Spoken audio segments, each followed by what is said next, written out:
बिस्मिल्लाहिर्रहमानिर्रहीम। Dear students, अस्सलाम वालेकुम।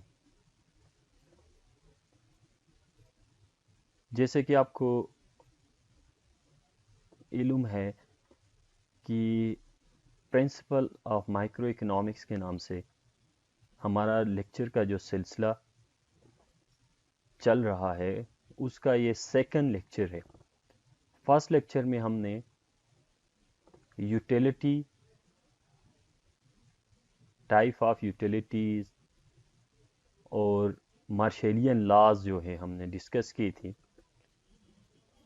जिसमें हम जो कंक्लूड किया था हमने पिछले लेक्चर को, वो law of diminishing marginal utility, definitions, उनके शेड्यूल, ग्राफ, एप्लीकेशंस तक जो है वो फर्स्ट लेक्चर में हमने कंक्लूड किया था उसको।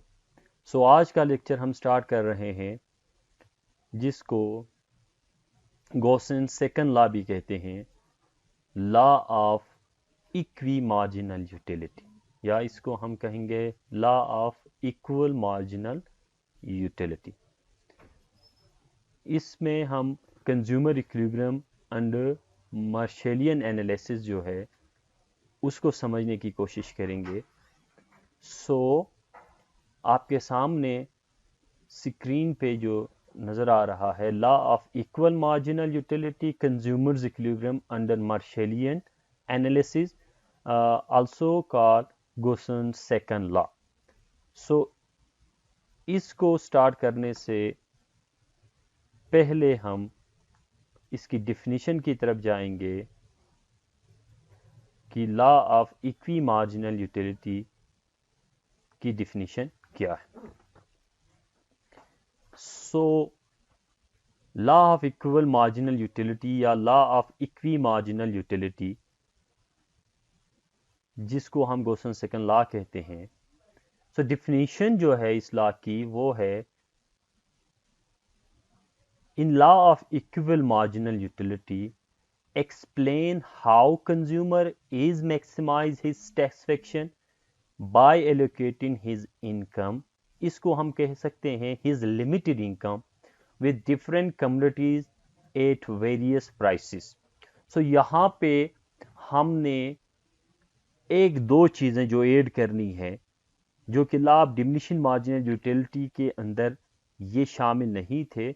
यहाँ पे हम मार्जिनल यूटिलिटी प्लस उसके प्राइस के साथ क्या रिलेशन है वो हम इसमें ऐड करेंगे। और वहाँ पे सिर्फ हम जो है लॉ ऑफ डिमिनिशिंग में एक कमोडिटी को लेते थे, जबकि law of equal marginal utility ये एक या एक से ज़्यादा, एक नहीं बल्कि एक से ज़्यादा कम्युनिटीज़ जो हैं उसको इस्तेमाल करते हुए एक कंज्यूमर जो है अपने सेटिस्फेक्शन लेवल को कैसे मैक्सिमाइज करेगा अगर उसके पास लिमिटेड इनकम मौजूद हो। यहाँ पे हमारे पास दो कंडीशंस हैं कंज्यूमर इक्विलिब्रियम की under the Marshallian approach. The first one is condition for consumer equilibrium with two commodities. अगर कंज्यूमर के पास जो चॉइस है या उसके पास अवेलेबल जो कम्युनिटीज हैं वो दो हैं, तो कंज्यूमर इक्विलिब्रियम का जो इक्वेशन होगा वो कैसा होगा? वो होगा अगर एक बंदे के पास कम्युनिटी एक्स और कम्युनिटी वाई मौजूद हो, इन दो कम्युनिटीज के साथ वो इक्विलिब्रियम लेवल फाइंड करना चाहता है under the law of equi marginal utility. So marginal utility of product x divided by price of product X is equal to marginal utility of product Y divided by price of product Y is equal to marginal utility of M, यानी money या उसकी income level आप कह सकते हैं इसको। आसान अल्फाज में अगर हम इसको कहें, marginal utility of X divided by price of X को हम ये भी कह सकते हैं the ratio between the marginal utility and price is equal to the ratio between marginal utility of Y and the price of Y, that is equal to the marginal utility of M, means money और income. Second condition, if the products available more than 2 या ज़्यादा हो, जो 2 से ज़्यादा हो, सो condition for the consumer equilibrium more commodities, हो सकता है उसकी जो है इक्वेशन जो है इस तरह बन जाए, marginal utility of x divided by price of x is equal to marginal utility of y divided by price of y, so on। अगर हमारे पास प्रोडक्ट z और भी हो हमारे पास, so इसमें हम उसको इक्वल करते जाएंगे। So last one, so marginal utility of n divided by price of n is equal to marginal utility of m, means money or income। इनको आपने सही तरीके से समझना है। So these equations are consumer equilibrium equations. अगर कोई बंदा इस तरह कंज्यूम करता है कि उसकी मार्जिनल यूटिलिटी यानी आखिरी यूनिट से मिलने वाली यूटिलिटी डिवाइडेड बाय उस प्रोडक्ट की कीमत बराबर हो दूसरे प्रोडक्ट जो वो इस्तेमाल कर रहा है उसकी आखिरी यूनिट से मिलने वाली यूटिलिटी डिवाइडेड बाय उसकी प्राइस के, और ये दोनों इक्वल हो उनके इनकम लेवल पे, यानी उसके पास जितना उसके पास इनकम था उनके बराबर हो जाए। सो इस इक्वेशन से हमें ये पता चलता है कि अगर बंदा इस तरह कंज्यूम करे तो वो सबसे ज्यादा सेटिस्फेक्शन हासिल कर रहा होगा। अच्छा, सो इसी डिफिनीशन को आगे हम ग्राफ के जरिए, टेबल के जरिए से सॉरी, हम इसको अगर एक्सप्लेन करें।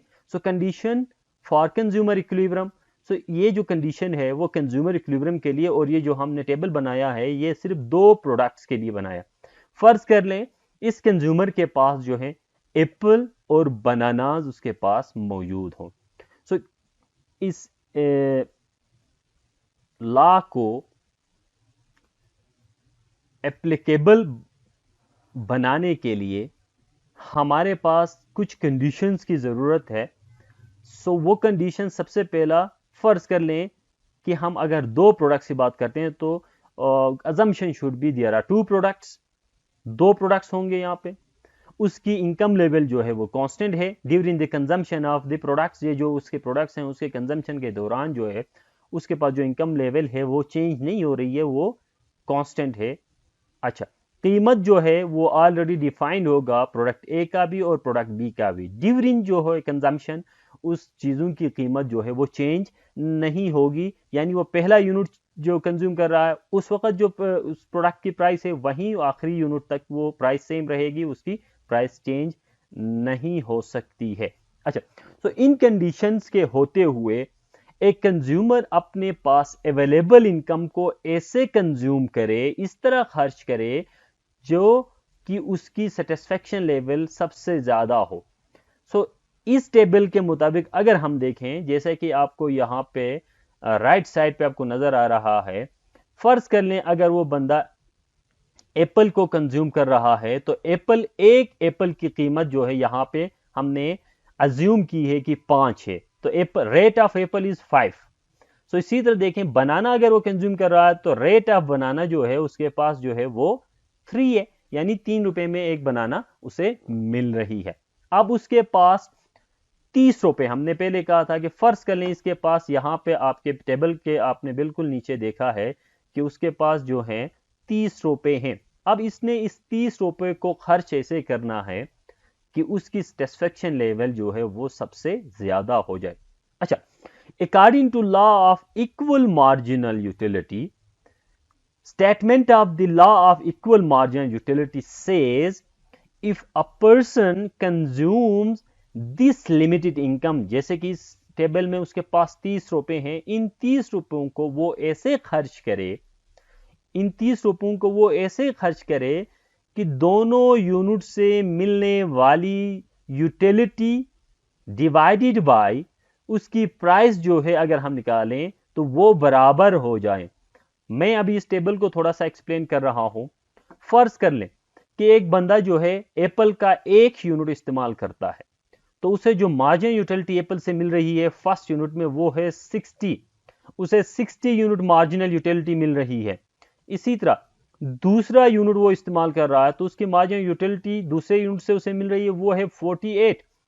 The third unit gives 42, fourth unit gives 36 और फिफ्थ यूनिट जो है, इसी तरह आप देखें कि ये जो आप कॉलम 1 में हैं ये उसकी कंजम्पशन यूनिट्स हैं और कॉलम 2 के अंदर उसकी मार्जिनल यूटिलिटी है, यानी हर इजाफी यूनिट से उसको मिलने वाली सैटिस्फैक्शन लेवल है। अगर वो 7वां यूनिट इस्तेमाल कर रहा है तो उससे मिलने वाली यूटिलिटी उसकी है 18। अच्छा, कॉलम 3 हमें ये बता रहा है कि marginal utility divided by price of this Apple. देखें, फर्स्ट रो के अंदर वो पहला यूनिट कंज्यूम कर रहा है तो 60 मिल रहे हैं उसे, 60 उसकी सेटिस्फेक्शन लेवल है, ये मार्जिनल यूटिलिटी जिसे हम कहते हैं। अब ये 60 को हमने डिवाइड करना है थर्ड कॉलम में, किससे? प्राइस ऑफ ए, यानी एप्पल की प्राइस से, जो कि ऑलरेडी यहां पे हमने शो किया है कि एप्पल की प्राइस है 5। अगर हम 60 डिवाइडेड बाय 5 करें तो हमारे पास जो आ रहा है वो है 20। क्या आ रहा है? 20। I think this is the 20।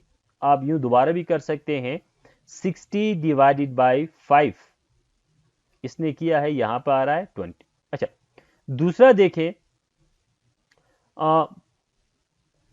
Consumption unit second 48 marginal utility, 16 is the ratio of marginal utility divided by price.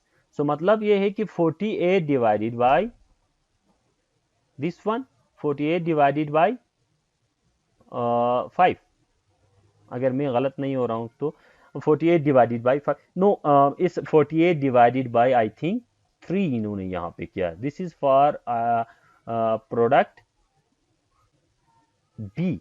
Yes, हमने यहां पे देखा एक्सपेंडिचर हमारे पास 5 multiplied by price of A plus 3 multiplied by price B, यानी 3 multiplied by price B is equal to 5 multiplied by 3 plus 3 multiplied by 5, that is 30, यानी ये इतना उसने कंज्यूम करना। अच्छा, सो प्राइस ऑफ ए यहां पे इन्होंने रखी है, that is apple, I think इन्होंने 3 रखी है यहां पे। अगर ये देखें, yes this is oh sorry, ये देखें, price of A is equal to 3, यानी उसके पास प्राइस ऑफ ए हमारे पास 3 है यहाँ पे, और प्राइस ऑफ बी यहाँ पे आपने देखा है कि 5 है। सो दिस इज, सो पहला एप्पल वो खा रहा है, 60 यूनिट से उसे सेटिस्फेक्शन मिल रही है, डिवाइडेड बाय इसकी कीमत क्या है? 3 है, डिवाइडेड बाय 3 मींस 20। इसी तरह देखें, दूसरा एप्पल वो ले रहा है, उससे मिलने वाली यूटिलिटी 48 है। अब 48 को उन्होंने डिवाइडेड बाय किसके साथ करना? प्राइस, यानी प्राइस ऑफ ए करना, that is 16। Third unit gives 42 divided by 3, 14।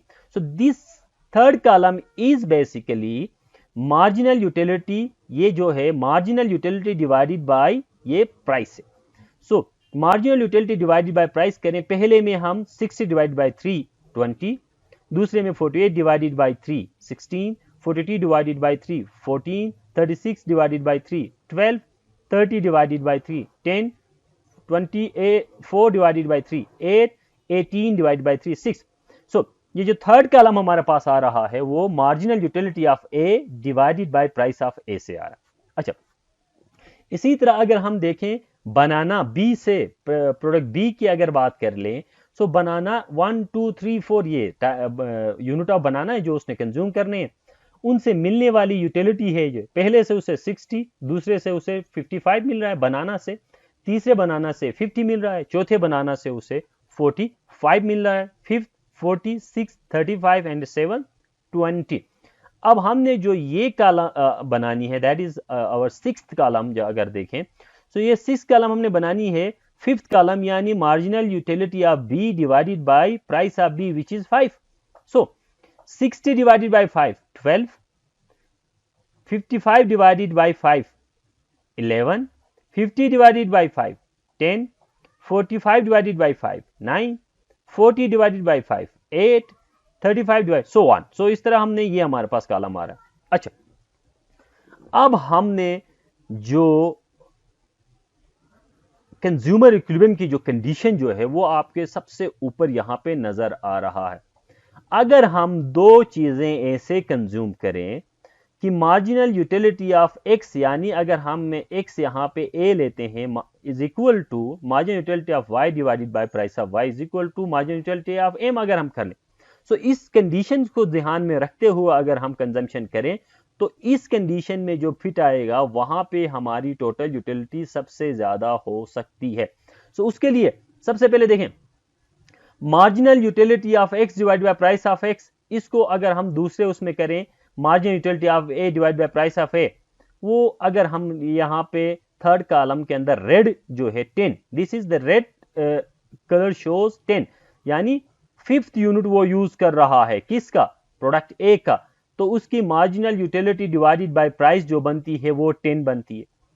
अच्छा, इसी तरह तो इसमें इसके खर्च हुए कितने, क्योंकि उसकी कंजम्पशन यूनिट उसके कितने हैं, उसने 5 कंज्यूम किए, रेट उसकी क्या थी 3, पर यूनिट रेट इज 3, तो 5 मल्टीप्लाई बाय 3 15, इसका मतलब ये होगा कि 15 रुपए इसने खर्च किए हैं एप्पल के ऊपर।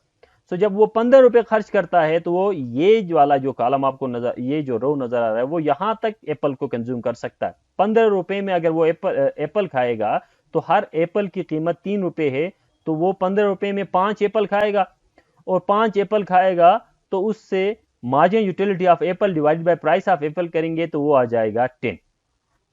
इसी तरह यहां आ जाएंगे प्रोडक्ट बी की तरफ, बनाना की तरफ। अब वो कौन सी यूनिट होगी जिसमें marginal utility of banana divided by price of बनाना करने से 10 आ जाए। देखें, वो है थर्ड यूनिट, यानी वो जब वो थर्ड यूनिट इस्तेमाल कर रहा है बनाना का, तो बनाने से मिलने वाली यूटिलिटी 10 है, और बनाने की कीमत जो है 5 है, 50 डिवाइडेड बाय 5 मींस 10। सो ये अपने 30 रुपए को ऐसे खर्च कर रहा है कि 15 रुपए पे वो एप्पल ले रहा है और 15 रुपए पे वो ले रहा है बनाना। जब वो 15 रुपए एप्पल पे खर्च करता है तो marginal utility divide by price करने का जो है वो रेशो आता है 10, और 15 रुपए ही अगर वो खर्च करता है बनाने के ऊपर तो उसे 3 बनाने आ रहे हैं, और उस 3 बनाने के सामने जो आपको नजर आ रहा है marginal utility of banana divide by price of बनाना करने से भी 10 आता है। So this person consumes 5 unit of apples and 3 unit of बनाना। अगर ये इस तरह कंज्यूम करेगा तो ये इस कंडीशन को करता है फुलफिल, यानी एप्पल से मिलने वाली यूटिलिटी डिवाइड बाय एप्पल की प्राइस भी 10 है, इज इक्वल टू तीसरे यूनिट बनाना जो कंज्यूम कर रहा उसकी यूटिलिटी डिवाइडेड बाय प्राइस भी 10 है। सो यहां पे अगर हम फिल करें 10 is equal to 10, this 10 is equal to 10 is equal to M U of जो है मनी जो है। देखें, ये 10 यूनिट मिलने के लिए उसके कितने पैसे खर्च हुए, 3 बनाना खाने के लिए उसके खर्च हुए 15 रुपए, क्योंकि हर बनाना 5 में मिल रहा है, 5 multiply by 3 is equal to 15। और इसी तरह 5 एप्पल खाने के लिए भी उसके 15 रुपए खर्च हुए। और यहां आ जाएंगे इस नीचे वाले को, आप देखें मार्जिन यूटिलिटी ऑफ मनी जो होगी वो होगी 10, यानी ये जो आपको नजर आ रहा है 10 10। अच्छा, अब देखें टोटल एक्सपेंडिचर उसके कैसे निकलेंगे, is expenditure is equal to 5x यानी apple multiply by price of A, price की जो ए की प्राइस है, यानी 5 apple multiply by price of A is 3 plus 3x ये जो बनाना है मल्टीप्लाइड बाय, यानी 3 multiply by price of B. अच्छा, सो 5 एप्पल लिए हैं, उस जिस हर एप्पल की कीमत 3 थी, जमा 3 बनाना लिए हैं, हर बनाना की कीमत 5 थी, इज इक्वल टू 30। हमने पहले कहा था कि उसके पास 30 रुपीज हैं। सो अब ये हो सकता है, so margin utility divide by price is 10, margin utility of y divided by price is 10, that is equal to margin utility of money is also 10। how, कैसे कह सकते हैं कि margin utility of जो है money is 10? हम you कर सकते हैं, देखें प्राइस उसकी जो टोटल एक्सपेंडिचर है, उसकी जो टोटल एक्सपेंडिचर है वो है 30, उसकी टोटल एक्सपेंडिचर कितना आ रहा है 30 आ रहा है, समझ आ रहा है ना, ये है उसकी 30, यानी उसके पास जो पैसे थे वो थे 30 रुपए। अगर वो इन 30 रुपयों को ऐसे खर्च कर रहा है कि 15 वो किसके ऊपर, एप्पल के ऊपर, और 15 वो खर्च कर रहा है बनाने के ऊपर, तो टोटल उसकी आरएस जो है वो उसकी खर्च होने वाली रकम जो है वो 30 होगी, यानी मार्जिनल यूटिलिटी जो है उसके अवेलेबल मनी की। So this condition is verified where marginal utility of x divided by price of x, where he consumed fifth unit of apple. Marginal utility of y divided by price of y, that is the third unit of the banana, is equal to marginal utility of m. So यहाँ तक इस table में हमें नजर आ रहा है वो है ये। अच्छा, इस टेबल को ही अगर हम ग्राफ की शक्ल दे दें तो हमें कैसे इसको शो करना होगा? सेम। सो कंज्यूमर मैक्सिमाइजेशन हमने देखना है कि कहाँ पे उसकी कंज्यूमर मैक्सिमाइजेशन होगी।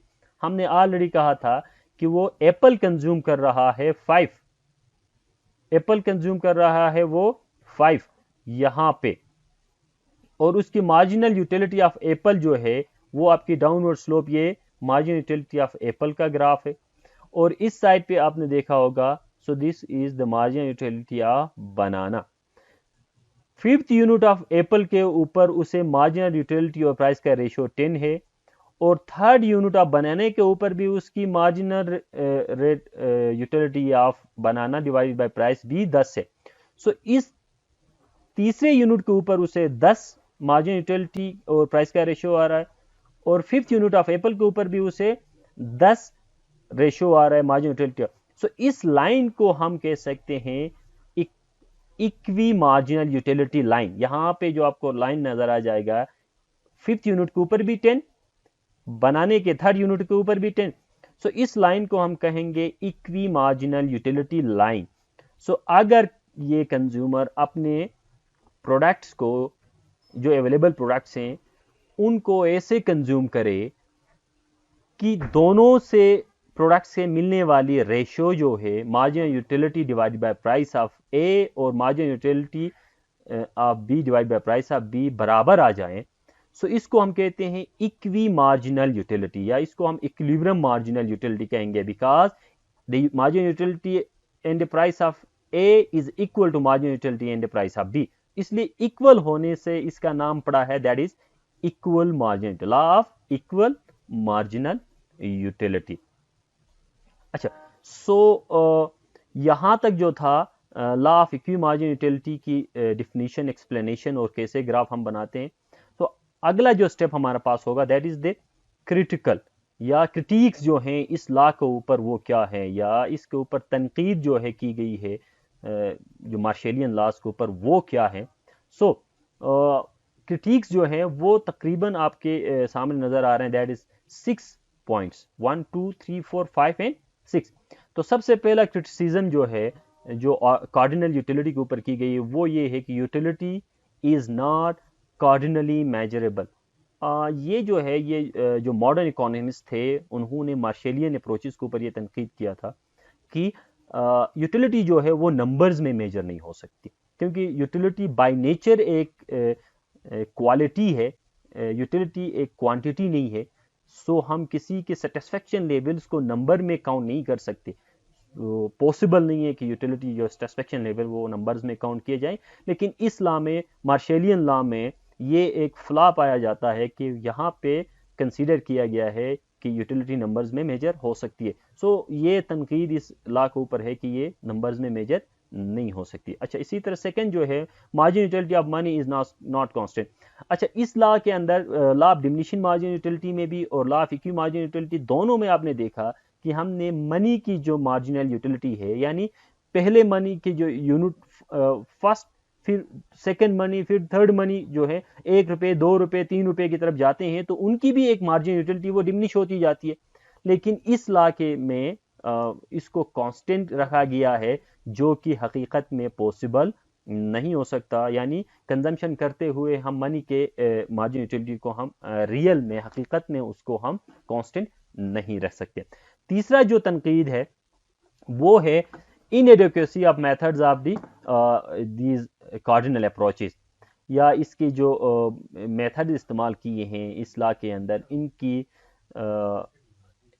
जो इंटरप्रिटेशंस हैं या इनकी एडिक्वेसी जो है उसमें कमी है, क्योंकि बहुत चीज़ें इसके अंदर जो है वो माइनस की गई। फ़र्ज़ कर लें तो पहला, जैसे कि law of diminishing margin utility है, उसके अंदर ये कहा गया है कि बंदा एक ही चीज़ को लगातार कंज्यूम करे, तो ये पॉसिबल नहीं है कि बंदा जो है रियल में एक ही चीज़ को कंज्यूम करे। इसी तरह law of equi margin utility में ये अजम्पशन रखा गया कि 2 ही चीज़ें वो इस्तेमाल कर सकता है, ये भी पॉसिबल नहीं है कि वो इस मेथड के वो 2 चीज़ें हो सकता है वो दो या दो से ज़्यादा चीज़ें इस्तेमाल करें, तो फिर वो उसमें law of equity marginal utility और law of diminishing marginal utility दोनों जो हैं वो फिट नहीं आते हैं अगर वो बहुत ही ज़्यादा नंबर्स में प्रोडक्ट्स की कम्बिनेशन करता है। अच्छा, fourth one is the utilities are interdependence.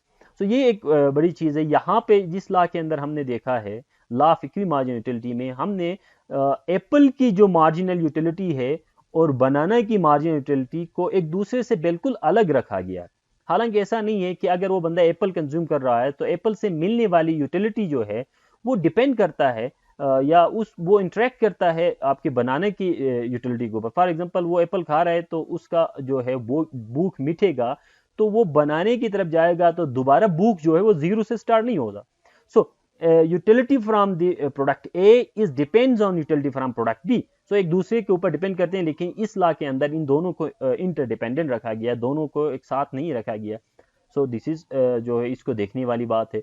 Fifth one is the failure of the explanation of Gibson paradox. जो है ये एक इकोनॉमिक्स में एक मुअम्मा है, एक इशू है। गिफन पैराडॉक्स जो है इंशाल्लाह आगे इसको हम इसको डिस्कस करेंगे। सो इस गिफन पैराडॉक्स की जो एक सवाल जो है ये लॉ जो है वो एक्सप्लेन करने से कासिर हैं। फर्ज करने गिफन पैराडॉक्स के अंदर देखें बहुत सारा ये कहा गया है कि हम किसी भी चीज़ की डिमांड को तब बढ़ाते हैं जब उसकी कीमत गिर जाती है या किसी की चीज़ की कीमत कम होने से उसकी डिमांड बढ़ती है। लेकिन कुछ ऐसे प्रोडक्ट्स होते हैं जिनकी कीमत बढ़ने से डिमांड भी बढ़ती है। ऐसे प्रोडक्ट्स जिनकी कीमत जो है वो ज़्यादा होने से उनकी डिमांड भी बढ़े, उन ऐसे चीज़ों को हम गिफन गुड्स कहते हैं। ये गिफन गुड्स का जो एक है उसमें आपकी मार्जिन यूटिलिटी डिमिनिश होगी या नहीं होगी, क्योंकि कीमत बढ़ेगी तो हमारी मार्जिन यूटिलिटी यहाँ डिमिनिश हो रही है आम चीज़ों में, लेकिन गिफन प्रोडक्ट्स के लिए ये कीमत बढ़ने के साथ आपकी मार्जिन यूटिलिटी डिमिनिश नहीं हो सकता। तब फिर हमारी जो है ये दो लॉज जो है वो क्या उसमें उसके लिए क्या एक्सप्लेन कर पाएंगे, ये एक मसला है। Further to distinguish income effect and a substitution effect, last one is the law of diminishing margin utility और law of equal margin utility दोनों जो है इनकम इफेक्ट और सब्सटीट्यूशन इफेक्ट जो है वो एक्सप्लेन नहीं कर पा रहे। सिर्फ और सिर्फ यहाँ पे हमने प्राइस का जिक्र किया है कि प्राइस जो है उसकी यूटिलिटी हो सकती है प्राइस ज़्यादा होने से या कम होने से हमारी मार्जिन यूटिलिटी के ऊपर इफेक्ट जो है वो हमारे लाफिक मार्जिन यूटिलिटी में तो नजर आ रहा है, लेकिन इनकम की वजह से जो आपका इफेक्ट होगा, फिर सब्सटीट्यूशन का इफेक्ट होगा, तो फिर वो कंज्यूमर इक्विलिब्रियम को कैसे इफेक्ट करेगी वो इस थीरीज के अंदर एक्सप्लेन नहीं हुआ। जो कि ये एक मॉडर्न इकोनॉमिक्स की जो तनकीद है इन लॉज के ऊपर। हमने आपके सामने रखे कोई 6 जो है क्रिटिकल पॉइंट्स जो हैं। एक की मेजरेबल जो है नंबर्स में वो पॉसिबल नहीं है। Margin utility of money is not remain constant, ये नहीं हो सकता, जबकि यहाँ पे अजम्पशन है कि कांस्टेंट रहेगी। इनएडिक्वेसी मेथड्स के अंदर जो आपको एक्सप्लेन किया यूटिलिटी इंटरडिपेंडेंसी होती है, जो कि यहाँ पे नहीं दिखाई गई। ये गिफन गुड्स पैराडॉक्स को जो है वो एक्सप्लेन करना इन लॉस के लिए मुश्किल है, और इसी तरह इनकम इफेक्ट और सब्सिट्यूट इफेक्ट भी एक्सप्लेन नहीं कर पाते हैं ये दोनों लॉस। आज के लिए हमने जो पढ़ा है वो है law of equal margin utility को। उम्मीद करता हूँ कि आपको इस लेक्चर से फ़ायदा पहुँचा होगा, और आइंदा जो है आपके साथ दूसरे लेक्चर के साथ आपके खिदमत में फिर हाजिर होंगे।